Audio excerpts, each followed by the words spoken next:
Hey, it's Bob out here at Sorrento Hill. Nice, gloomy, rainy day, but hey, it's warm. And there's something to say for warmth, that's for sure. And I'm standing right here. I've got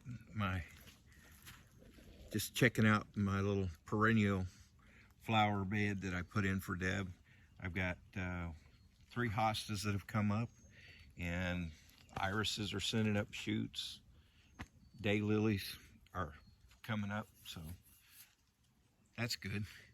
Now, if we can, hopefully, this is just across the driveway from where the dogs are, so hopefully that'll keep the deer away. I haven't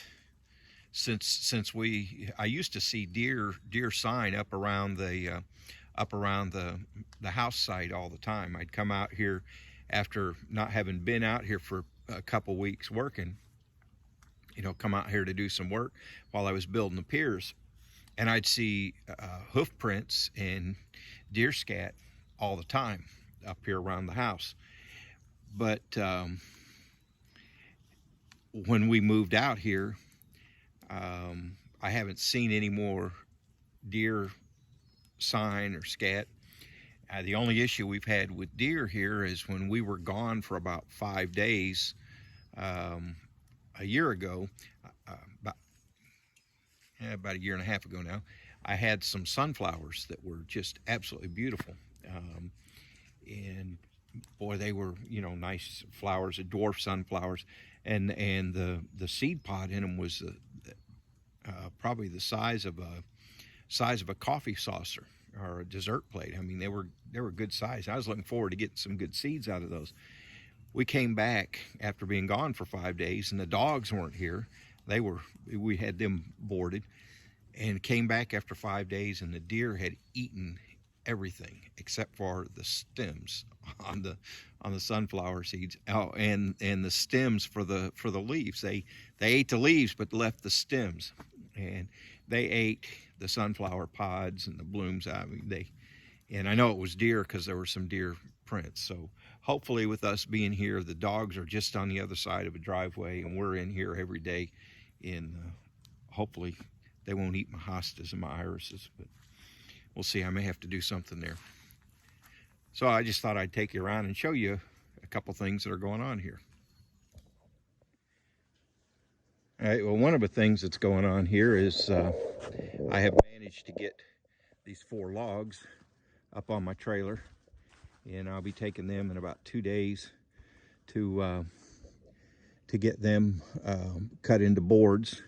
And hopefully before that happens, I will have gotten another log over here cut up and loaded up.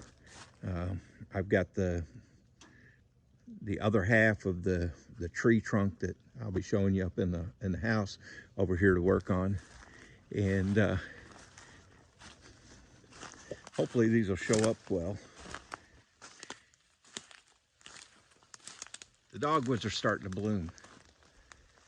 It just started. I noticed them today. Yesterday we didn't have any dogwoods blooming, and today we got dogwoods starting to bloom out. And we've got just in the area downhill from my house here, I went through today checking them out, and there's easy, I'd say there's probably a good 40 dogwood trees just on here, and then on the other side of the property where we haven't built anything yet, haven't done any developing, it's just empty woods. There's probably at least another 50 or 60 dogwoods. So, and I've purposely been leaving dogwood trees alone. I've had to cut down two or three of them when we were building the house. But here's one that got it, and this is what is so astounding to me about the way nature is. Now you see, here's a tree that had to be knocked down. It cleared out of the way for putting in our lateral lines for the septic system. And here is a dogwood tree that's almost laying on the ground. It got bent over by this tree, but it's still alive, and it's still it's still putting out blooms.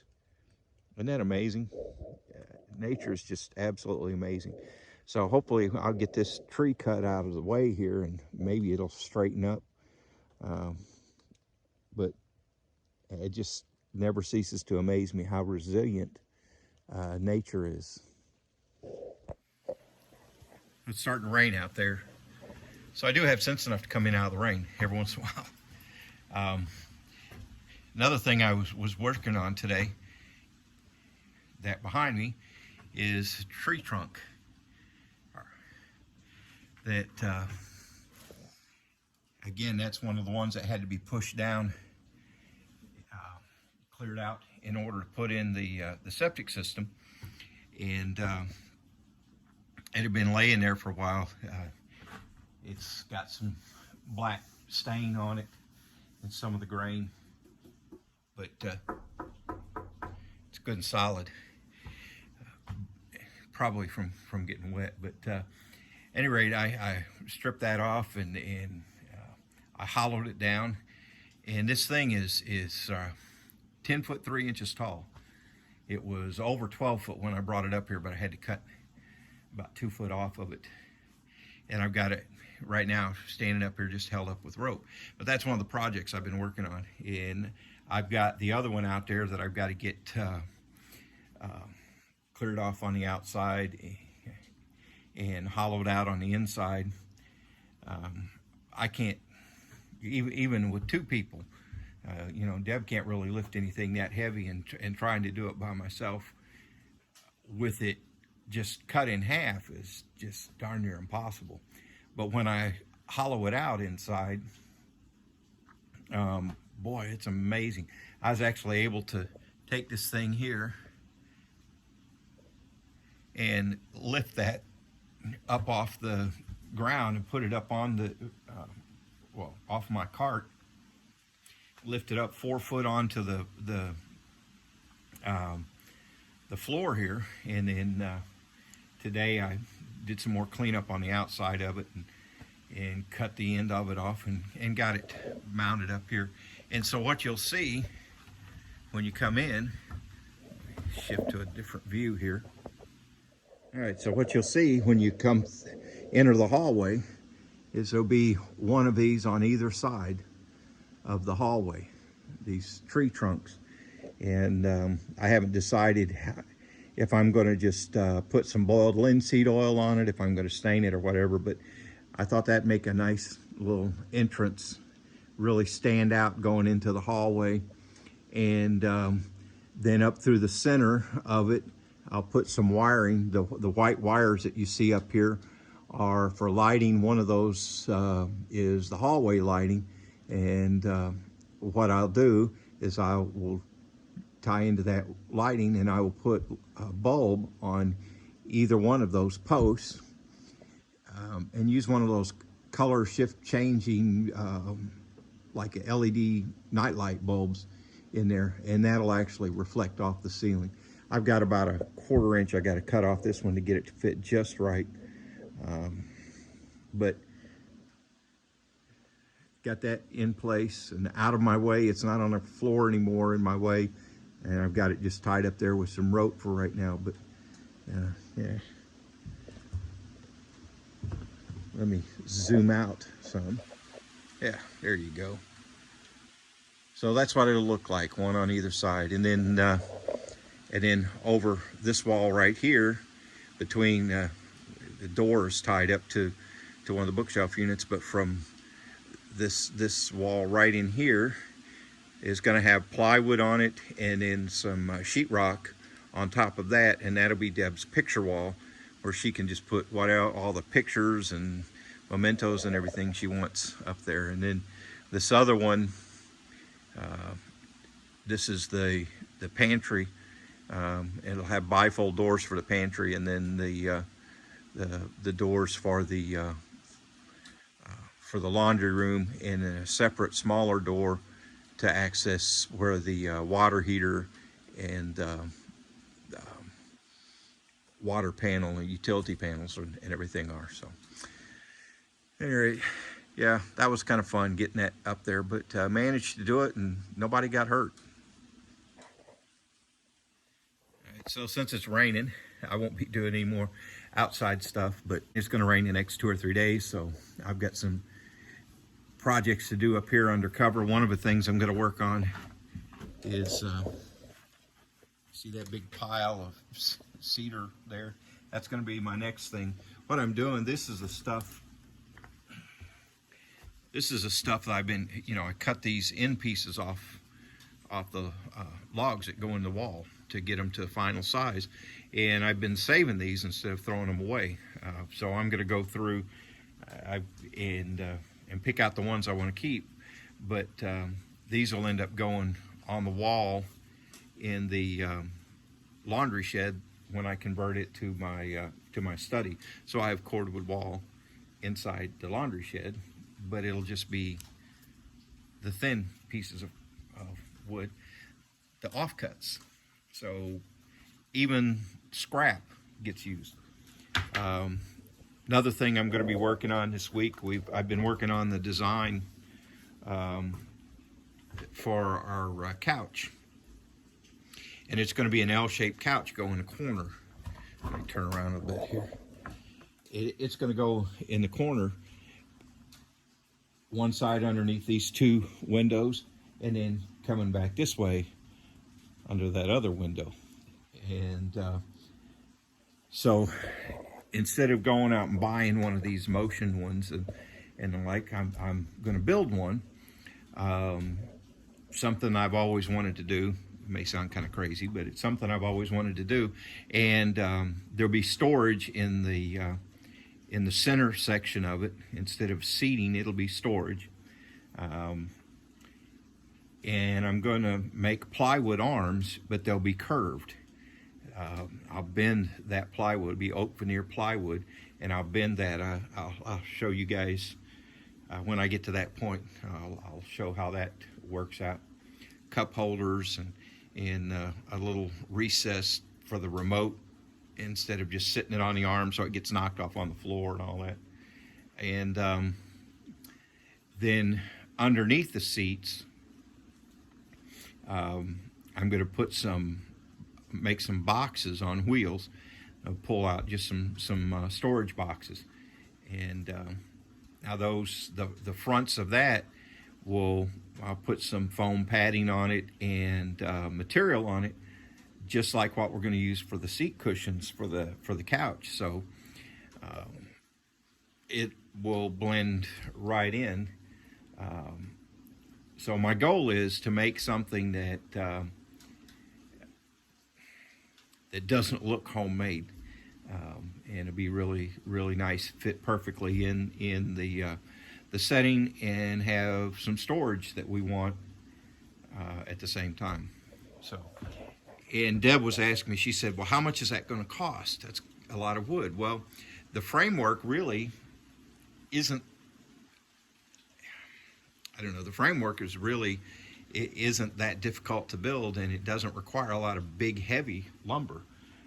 And I don't really have to buy much, because you see this pile here of scrap lumber. Deb's been wondering for probably, I don't know, probably a year, why I've got this wood stacked here. And I've got it organized. I got a 1x6, and I got some 2x6, 2x8s, 2x10s, 2x12. I've got it all organized by size and somewhat, used to be sorted by length, but I keep coming up with other stuff to put on it. But when you need, I need some 1" by 3" and 1" by 4" stuff.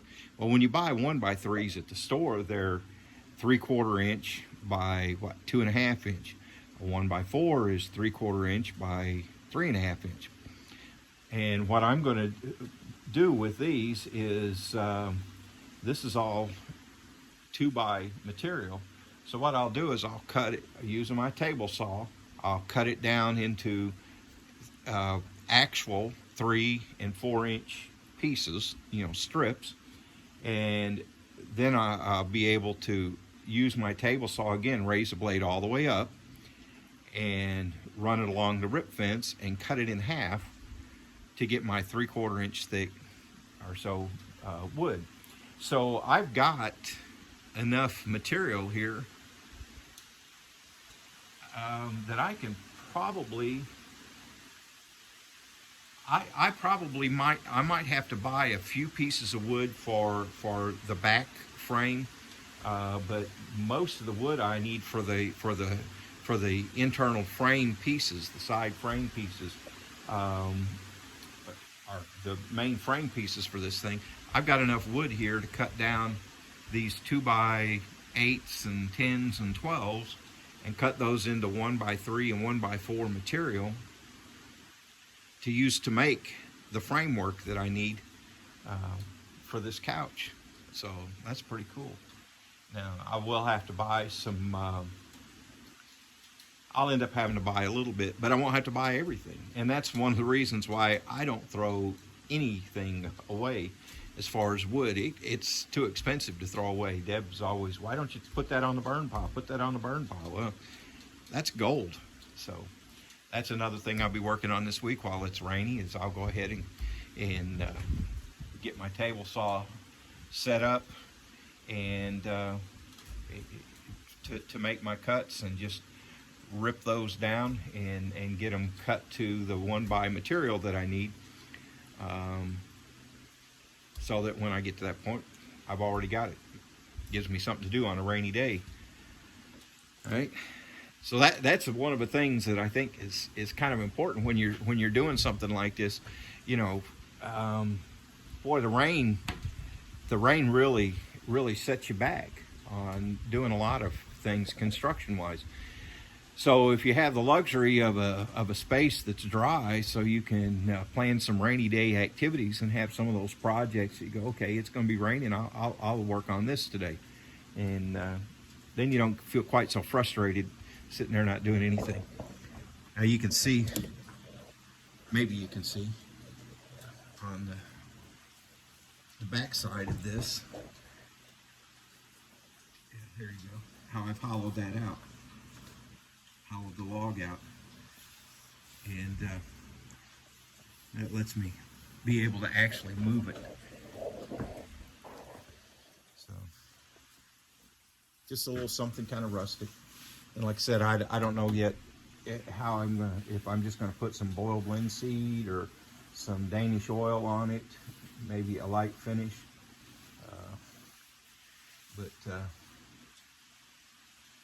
I think it's kind of a neat look. Nice and rustic. All right, well, I don't know if you can hear the rain coming down, but it's starting to come down pretty good. Pretty soon the dogs are going to be barking at me wanting to go in. They're kind of fair weather dogs. They don't really like being out in the rain too much. They sit under the awning of the RV and look over at me like, why are you out here? Why aren't we inside? All right, well, that's enough for today. Hope you guys are staying dry. Enjoy whatever projects you're working on, and we're enjoying ours. Waiting for the weather to dry up. Get out there and make some more cordwood. I'm going to get going. You guys, don't be afraid to try something you've never done before. Don't let things intimidate you. Give it a shot. The worst you can do is it won't work. You'll have to try again. So get out there and do something crazy, and just have fun with it. This is Bob at Serenity Hill. Like and subscribe, and we'll follow up with you later in this week with the rest of the goings on.